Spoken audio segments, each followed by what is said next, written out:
Every week, we get tons of great questions from customers trying to get the most out of MailerLite.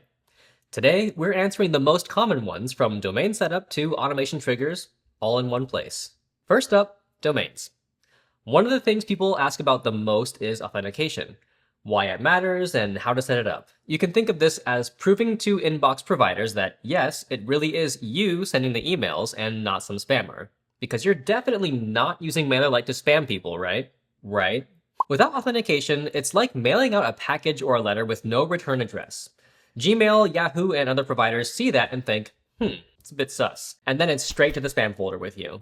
But when you authenticate your domain, you're telling them this email is legitimately from my business, which builds trust and keeps you out of the spam folder. Here's a quick primer on setting it up.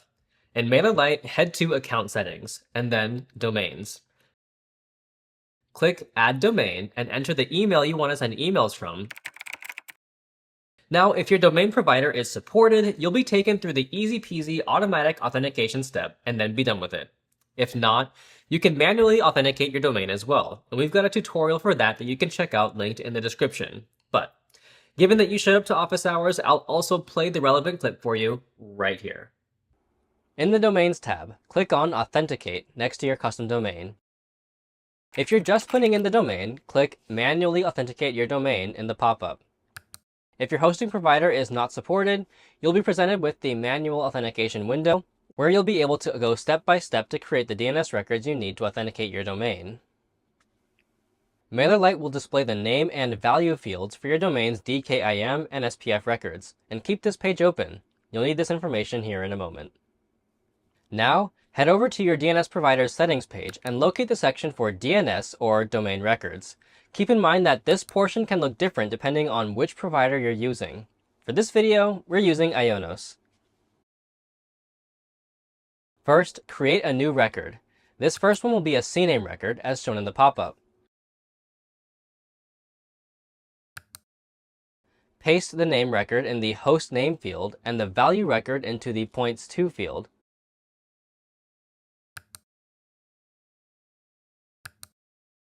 In some cases, if your DKIM record fails, try removing your domain from the end of the CNAME record name. If you run into further errors, check out our domain authentication troubleshooting article.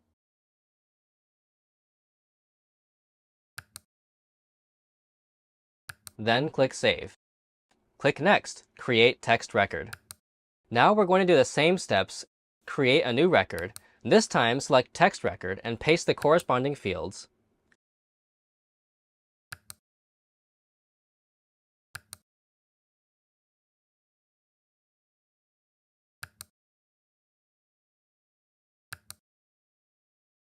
Hit Save. And then once more, we need to create another text record. This will be your domain verification text record. Paste in the values given in the MailerLite pop-up.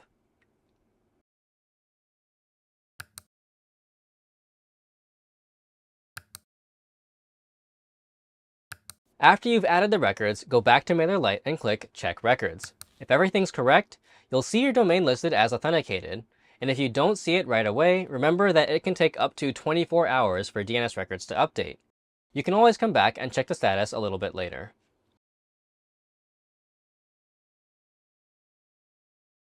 Once you see that green check mark, you're golden. Although it might take up to 24 hours to get the check mark, so patience is your friend here. The next question that we hear all the time, why do emails bounce? And here's the difference between a soft bounce and a hard bounce, and what you can actually do about it. Let's pretend that their email inbox is like a house for this analogy. A soft bounce is temporary. Think of it like knocking on someone's door, but they're not home. Maybe their inbox is full, their server's temporarily down, or they're out of office.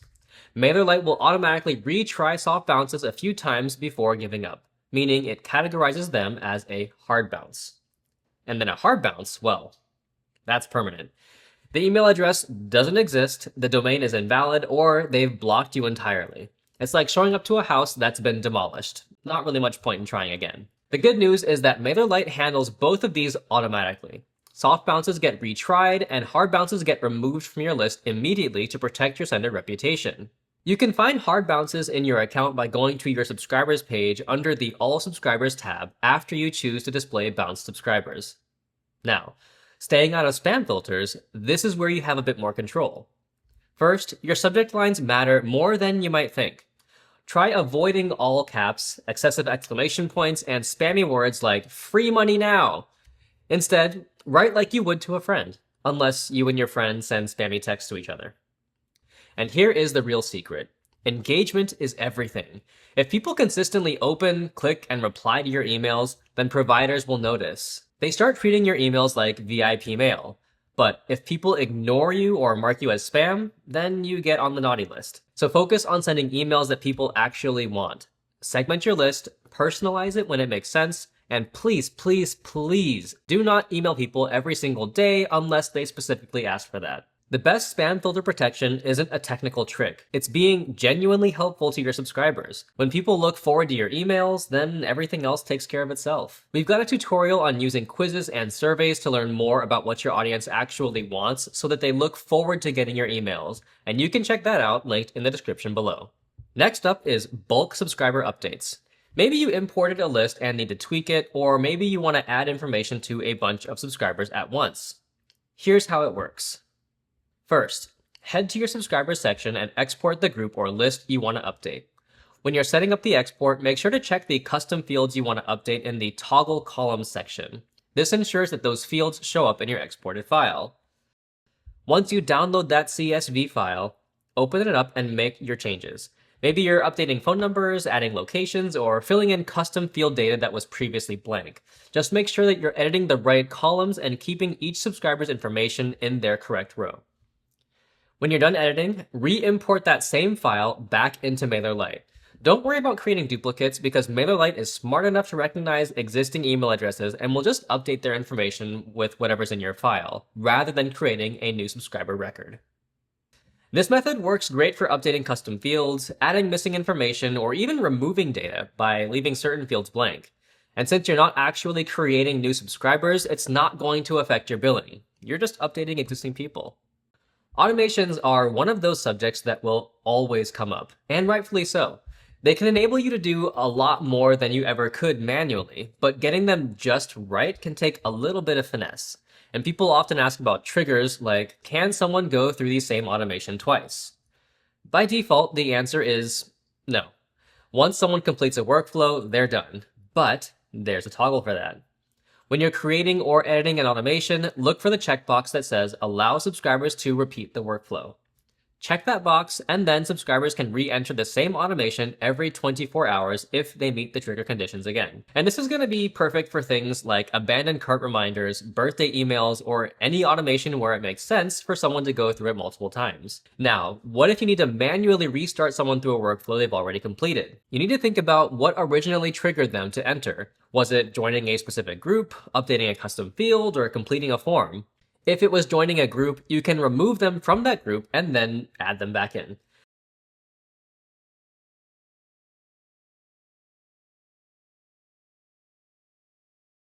If it was updating a custom field, then you can change that field value and then change it back to trigger the value.